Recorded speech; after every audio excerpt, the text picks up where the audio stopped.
இந்த பதிவை பார்க்க போகிற அத்தனை நண்பர்களுக்கும் அடியார்களுக்கும் அடியனுடைய பணிவான வணக்கங்களை தெரிவிச்சுக்கிறேன்.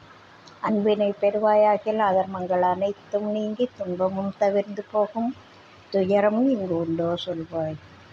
இந்த பதிவில் நம்ம பார்க்க போகிறது, இதுக்கு முந்தின பதிவில் நம்ம ஒரு பாடல் போட்டோம். வண்ண விருத்தத்தில் 5வது பாடல் பார்த்தோம்.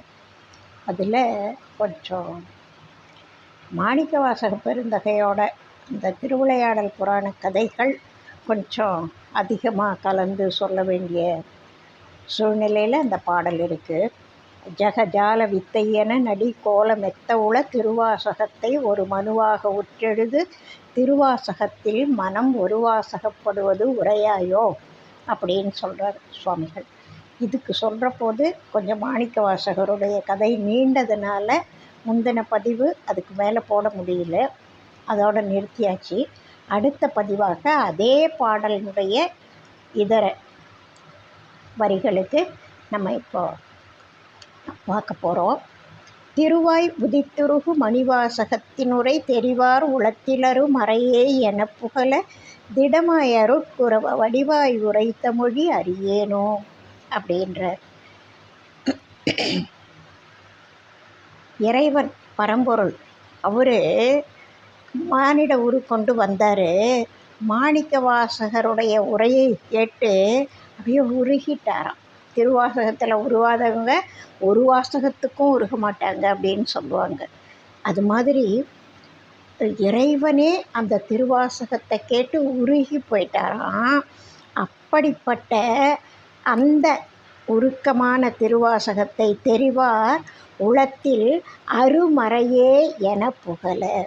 அந்த தமிழ் மறைகள், இந்த 12 திருமுறைகள், இந்த ஞான நூல்கள் எல்லாம் தமிழ் மறைகள். வேதங்கள் அப்படின்னு நம்ம சொல்கிறோம். ரிக்வேதம், யஜுர்வேதம், சாமவேதம், அதர்வண வேதம், இதெல்லாம் ஆகமங்கள், உபநிடதங்கள். இதெல்லாம் என்ன கருத்துக்களை நமக்கு தெரிவிச்சதோ அதே கருத்துக்களை இந்த நூல்கள் அதை விட அழகுபடுத்தி தெரிவிக்கிறதுனால, அதாவது இங்கே உள்ள இந்த தமிழ் மறைகள் இன்னும் இறைவனுக்கு பிடித்தமான மொழி அப்படின்னு சொல்லுவாங்க. இறைவனை கவரக்கூடிய மொழி அப்படின்னு சொல்லுவாங்க. இந்த திருப்புகழ் முருகன் பின்னாடியே போவாராம். திருப்புகழ் எங்கே பாடுறாங்களோ அதை கேட்குறதுக்கு பின்னாடியே போவாராம். ராமநாமம் எங்கே ஒலிக்குதோ அங்கெல்லாம் ஹனுமன் போவாராம்.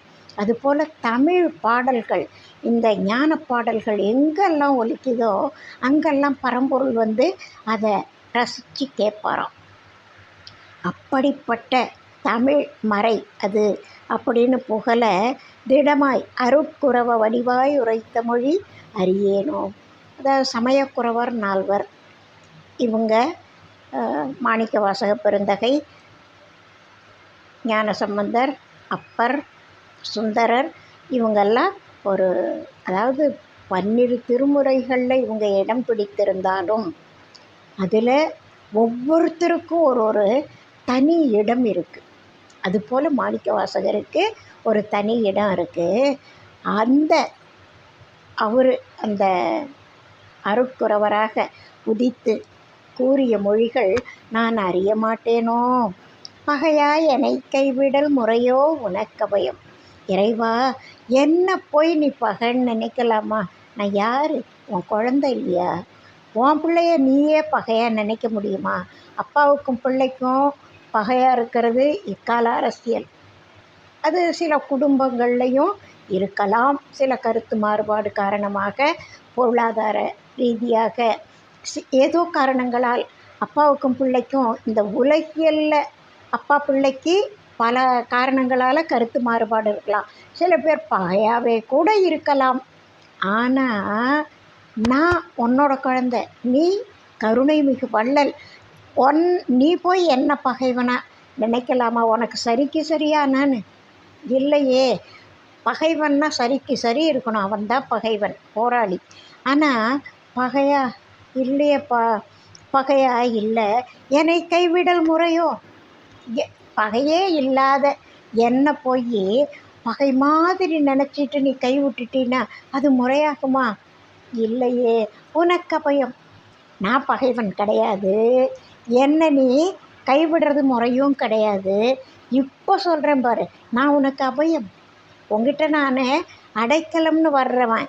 பரிபாஷை செப்ப உனதடியார் எனச் சுந்தரர் பரிபாக அப்பரோடு திருஞானமை குறவர் எனும் மூவர் பறை போட இப்புவியில் மறைநால்வர் செப்பு மொழி பணியாக முற்றுனவ மணியாய் இழைத்துனது பரிபாக பக்குவமதில் வருவோர் தமக்குதவு மணிமார்பா. இந்த 4 பேரும் வந்து பாடினாங்கல்ல, ஞானசம்பந்தர், நாவுக்கரசர், சுந்தரர், மாணிக்கவாசகர், இவங்கெல்லாம் பாடினாங்கல்ல. இது இறைவனுக்கு ரொம்ப பிடிச்சி போச்சு. அதனால் என்ன பண்ணார், நவமணிகளாக இந்த பாடல்களை அவரே இவங்க வாயில் பாட வச்சு அதை நவமணிகளாக நவரத்ன மாலையாக தன்னுடைய மணிமார்பில் அப்படியே பாலிஷ் பண்ணி போட்டுக்கிட்டாராம். எதுக்கு போட்டிருக்காரான்னு தெரியுமா? யாரெல்லாம் பக்குவப்பட்ட ஆன்மாக்கள் இறைவனை நாடி வர்றாங்களோ அவங்களுக்கு கொடுத்து உதவுறதுக்காக, அதாவது வழிகாட்டுறதுக்காக, ஆன்மீக வழிகாட்டலுக்காக இந்த 4 பேரும் பாடின பாட்டை நவமணியாக இழைத்து உனது பரிபாக பக்குவமதில் வருவோர் தமக்கு உதவக்கூடிய மணிமார்பனே. நவரத்ன மாலை உன்னுடைய மணிமார்பில் போட்டுட்டு என்ன பண்ணுவேன், வர்றவங்களுக்கெல்லாம் காமிப்பேன். கொஞ்சம் பக்குவப்பட்டு வர்றாங்கல்ல, அதோ பார், அவங்க 4 பேரும் எப்படியெல்லாம் பாடியிருக்காங்க பார், இதை புரிஞ்சுக்கோங்க, இதே வழியில் வாங்க அப்படின்னு நீ வழிகாட்டுவியான். வருவோர் தமக்கு உதவு மணிமார்பா.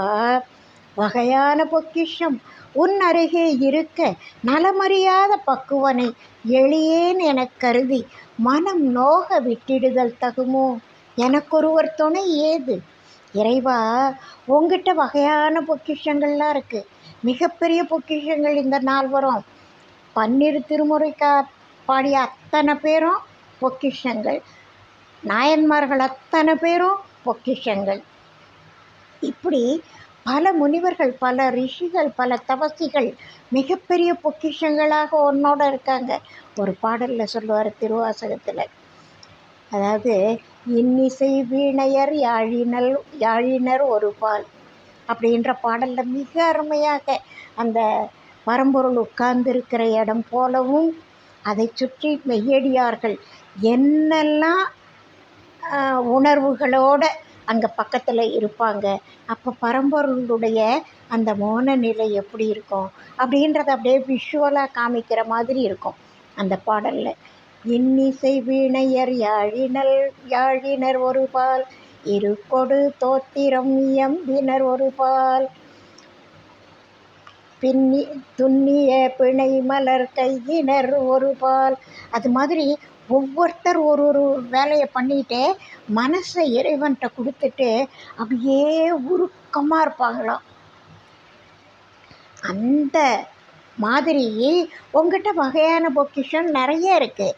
அதுக்காக எனக்கு எதுவும் தெரியாதுன்றதுக்காக, உங்ககிட்ட வகையான பொக்கிஷம் இருக்குது, எனக்கு எதுவும் தெரியாது, நான் எதுவும் தெரியாதவன், என்ன போய் எளியேன், அவன் என்ன சின்ன பையன் அப்படின்னு நீ என்னை மனசு நோகும்படியாக விட்டுட்டேன்னு வச்சுக்கோ.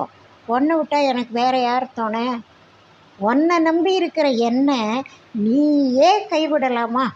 வேறு எல்லாரும் கைவிட்டாலும் பரவாயில்ல, நீயே கைவிடலாமா? மன்னிக்கணும். வகையான பொக்கிஷம் உன் அருகே இருக்க நலமறியாத பக்குவனை எளியேன் எனக் கருதி மனநோக விட்டிடுதல் தகுமோ, எனக்கொருவர் துணை ஏது.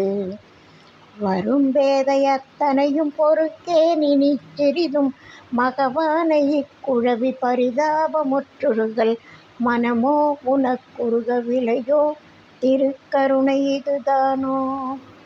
அப்பா, நீ இது மாதிரி என்னை விட்டுட்ட, ஒதுக்கி தள்ளிட்ட, கவனிக்கலைன்னு வச்சுக்கோயேன், அதனால் வர்ற வேதனைகள் இருக்குல்ல, துன்பங்கள் இருக்குல்ல, கஷ்டங்கள் இருக்குல்ல, பொறுக்கே நினைச்சிருக்கும், என்னால் தாங்கிக்கவே முடியலப்பா. மகவான இக்குழவி பரிதாபமுற்றுறுகள் மனமோ உனக்குருகவில்லையோ திருக்கருணை இதுதானோ. உன்னை எல்லாரும் கருணையானவன் கருணையானவன் அப்படின்னு சொல்கிறாங்க. நீ என்னடான்னா இவன் வந்து எளியேன்னு நினச்சி விட்டுடுற. அப்படி விட்டுறதுனால என்னை நீ கவனிக்காததுனால, உன்னுடைய அருளை எனக்கு கொடுக்காததுனால வரும் வேதை அத்தனையும் பொறுத்தேன் இனி சிறிதும். என்னால் இனிமேல் பொறுத்துக்க முடியாது இந்த துன்பத்தை. இந்த மகவானை குழவி உன்னுடைய குழந்தையான நான் பரிதாபமுற்று உருகல். நான் ரொம்ப சாதாரணமாக கூட அழுவல. மற்றவங்களாம் பரிதாபப்படும்படியாக நான் இப்படி அழறனே. இது உனக்கு மனமோ உனக்கு உருகவில்லையோ. எல்லாரும் பரிதாபப்படும்படியாக நான் அழுகிறேன். மற்றவங்களாம் பரிதாபப்பட்டாலும் உனக்கு மனசு உருகவே இல்லையா? இது என்ன நியாயம்? இதுதான் உன்னுடைய திருக்கருணையா அப்படின்னு கேட்குறார். நகையாதிருக்கும் வழியவதான் உரைக்க வளர், நயமாய் உரைக்கும் உரை செவியோர் துறக்கவில்லை, நறுமாதவத்தினர்கள் பதமே தொழச் சிறிதும் அறியேனே. நான் எப்பேற்பட்டவன் தெரியுமா?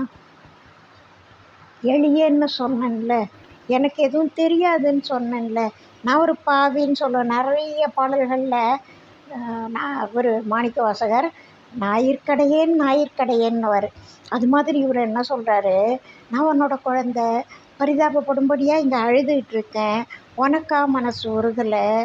இதை பார்த்து ஒரு குழந்தை கத்துது, அப்பா திரும்பி பார்க்கலன்னா மற்றவங்களாம் கேலி பண்ணுவாங்க, இந்த குழந்தைக்கும் இந்த அப்பாவுக்கும் என்ன சம்மந்தம், ஏன் அவர் கண்டுக்காமல் போகிறாரு அப்படின்னு மற்றவங்க கேலியாக சிரிப்பாங்க. இதுக்கான வழி எவர் தான் உரைக்க வளர்.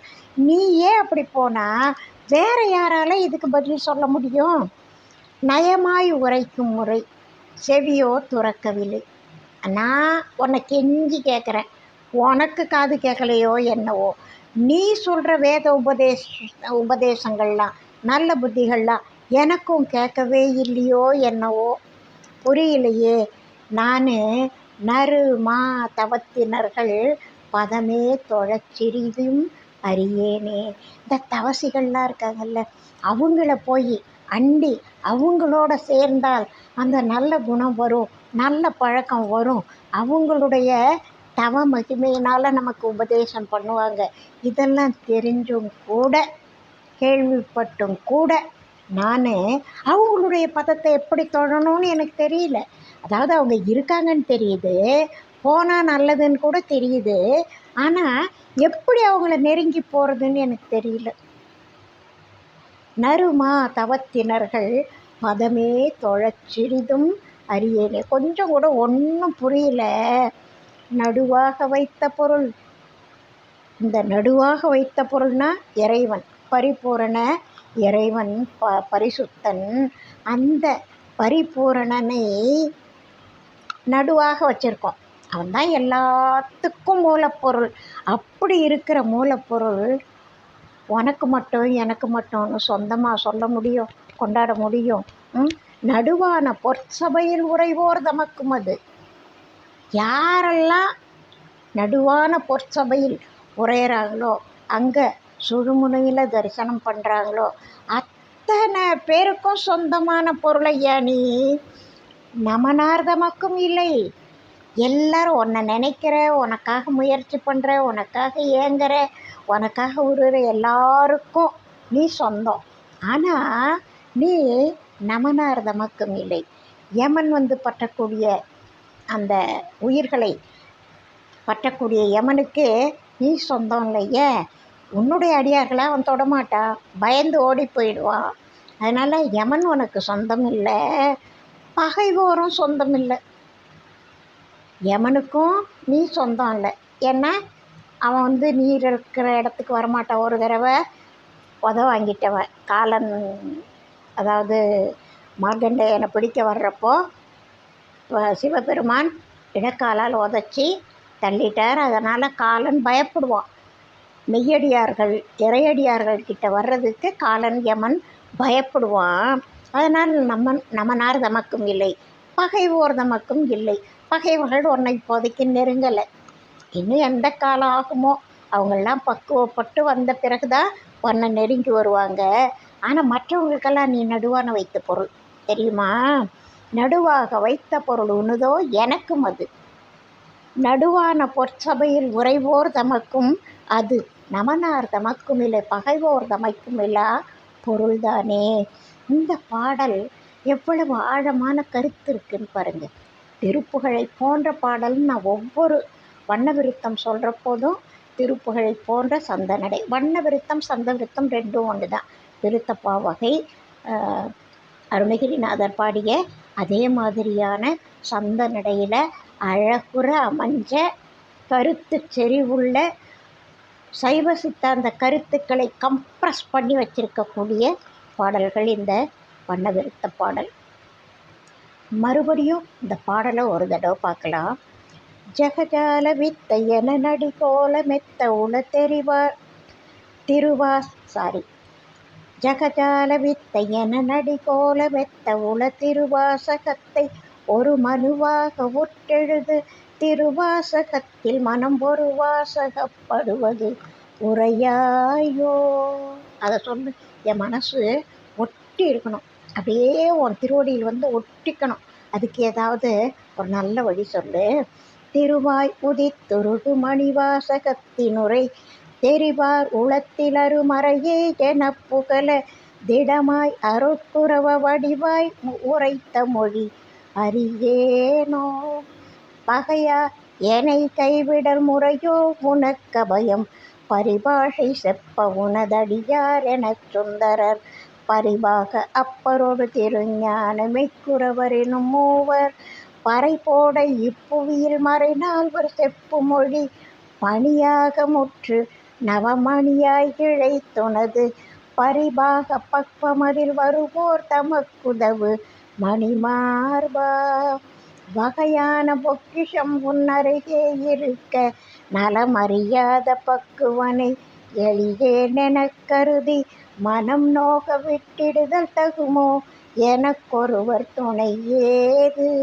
வரும் வேதை அத்தனையும் பொறுக்கேன் இனி சிறிதும் மகவான இக்குழவி பரிதாபமுற்றுருகள் மனமோ உனக்குருக விலையோ திருக்கருணை இதுதானோ. நகையாதிருக்கும் வழியவதான் உரைக்க வளர் நயமாய் உரைக்கும் முறை செவியோ துறக்கவில்லை நறுமாதவத்தினர்கள் பதமே தொழச் சிறிதும் அறியேனே. நடுவாக வைத்த பொருள் உனதோ எனக்கும் அது நடுவான பொற்சபையில் உறைவோர் தமக்கும் அது நமனார் தமக்கும் இல்லை பகைவோர் தமக்கும் இல்லை இலா பொருள்தானே. இந்த பாடல் அப்படியே பக்கத்தில் அந்த சொற்கள்லாம் இவர்கிட்ட என்னை போடுன்னு நின்று கேட்டிருக்கும் போல இருக்குது. அப்படியே எடுத்து போட்டார் போல் இருக்குது. இதுக்கு அடுத்தது நான் வரேன் அப்படின்னு கேட்டிருக்கும் போல இருக்குது. அவ்வளவு அழகாக அந்த சந்த பாடல்னு சொல்கிறதுக்கு மிக பொருத்தமான ஒரு நடை. அப்படியே வழுவழுன்னு வருது. ஒரு சொல்லுக்கு அடுத்த சொல் அழகாக வழுக்கிட்டு ஓடுற மாதிரியான ஒரு அழகு நடையில் அமைஞ்ச இந்த வண்ண விருத்த பாடல்களை நம்ம பாடும் பொழுது இதுவே வாசி யோக பயிற்சியாக இருக்கும். இப்போ என்னோடய வயசுக்கு மூச்சு தம் கட்டி பாட முடியல. அது ஒன்று எனக்கு இப்போதைக்கு அதாவது நினைக்கிற அளவுக்கு இதை ஃபாஸ்ட்டாக பாட முடியல, தம் பிடிச்சி பாட முடியல. ஆரம்பிக்கிற இடத்துலேருந்து அந்த ஒரு பேராகிராஃப் படிக்கிற வரைக்கும் நடுவில் மூச்சை நிறுத்தாமல் பாடினா ரொம்ப அருமையாக இருக்கும். மிக அருமையான வாசி யோக பயிற்சியாக மாறிவிடும். அது என்னால் முடியாததுனால உங்களால் முடியுமானால் இதை அப்படியே முழுசாக பாடுங்க, அழகாக பாடுங்க, ரசித்து பாடுங்க. மிக அருமையாக உடல் ஆரோக்கியமும் இதில் சேர்ந்துருக்கு. வெறும் ஆன்மீக பாடல் மட்டுமல்ல, நல்ல மூச்சு உள்ளே வாங்கி நம்ம சுவாமிகள் வேற ஒரு பாடலில் சொல்லுவார், இத்தனை அங்குலம் நீட்டி மூச்சை உள்ளே இழுக்கணும், இத்தனை பகுதி அப்படியே தம் கட்டணும், கும்பகம் அப்படின்னு சொல்லுவார். இதுக்கப்புறம் இப்படி ஸ்லோவாக விடணும் அப்படின்னு சொல்லுவார். அதுக்கு பொருத்தமான இந்த பாடல், வண்ண விருத்த பாடல்கள் அதுக்கு மிக பொருத்தமான பாடல்கள். அது அப்படியே தொடர்ந்து சொன்னால் ரொம்ப அழகாக இருக்குது. எனக்கு பிரேக் ஆகுது. ஜெகஜால வித்தையன நடி போல மெத்த உள திருவாசகத்தை ஒரு மனுவாக உற்றெழுது திருவாசகத்தில் மனம் ஒரு வாசகப்படுவதுரையாயோ. இதை அப்படியே அந்த நடுவில் மூச்சு விடாமல் பாடினா ரொம்ப நல்லாயிருக்கும். அவ்வளவு கருத்தாழம் மிக்க இந்த பாடல்களை எனக்கு ரொம்ப பிடிச்சதுனால இதை பதிவுகளாக பதிவிடணும் அப்படின்னு நினைக்கிறேன். நான் இதுக்கு முந்தின பதிவில் சொன்னேன், அதாவது ஒரு மிகச்சிறந்த பேச்சாளர், மிக நல்லவர், ஒரு துறவி போன்றவர். அவர் சொல்லும் பொழுது திருப்புகழ் போன்ற நடையில் பாடல்கள் இதுவரை வேறு யாரும் தரவே இல்லை அப்படின்னு சொன்னார். அவருக்கு இந்த வண்ண விருத்த பாடல்களை என் மூலமாக அவர்கிட்ட கையில் ஒப்படைக்கணும் அப்படின்னு ஒரு ஆசை இருக்குது. ஏன்னா இதை பார்த்தாருன்னா அவர் சொன்ன கருத்தை மாற்றிப்பார் அப்படின்னு எனக்கு ஒரு நம்பிக்கை. அந்த அளவுக்கு மிக சிறப்பான இந்த பாடல்கள். வாரியார் சுவாமிகளுக்கு திருப்புகழ் அவ்வளவு பிடிக்கும். அவர் சொல்லுவார், முருகனையே மறந்தாலும் மறப்பேன், அருணகிரிநாதர் என்னோட குரு, அவரை நான் மறக்க மாட்டேன் அப்படின்னு சொல்வார். அப்படிப்பட்ட இந்த பாடல்களை தந்த ரெட்டியப்பட்டி சுவாமிகளை நாம் எப்படி மறக்கலாம்? நம்மால் நினைக்காம இருக்க முடியுமா? இதை பாடிட்டே இருந்தால் தான் அந்த தொடர்பில் இருக்கணும். ஒரு இசை போல் எந்த ஒரு கலையும் எல்லா விஷயங்களும் தொடர்பில் இருக்கிற வரை தான் அதுக்கு உயிரோட்டம். தொடர்பு இல்லையானால் ஒரு ஓட்டப்பந்தய வீரர் தினம் தினம் தினம் ஓடி பழகணும் இல்லையா? எந்த ஒரு விளையாட்டு வீரரும் எந்த ஒரு கலைஞனும் அதை தினம் தினம் பயிற்சி பண்ணணும். பாடகன்னா தினம் தினம் சாதகம் பண்ணணும். அது போலத்தான் இதுவும். அதனால தான் இமைப்பொழுதும் என் நெஞ்சில் நீங்காதான் தாழ்வாழ்க அப்படின்னு சொன்னார். இமைப்பொழுதும் அது நீங்கக்கூடாது.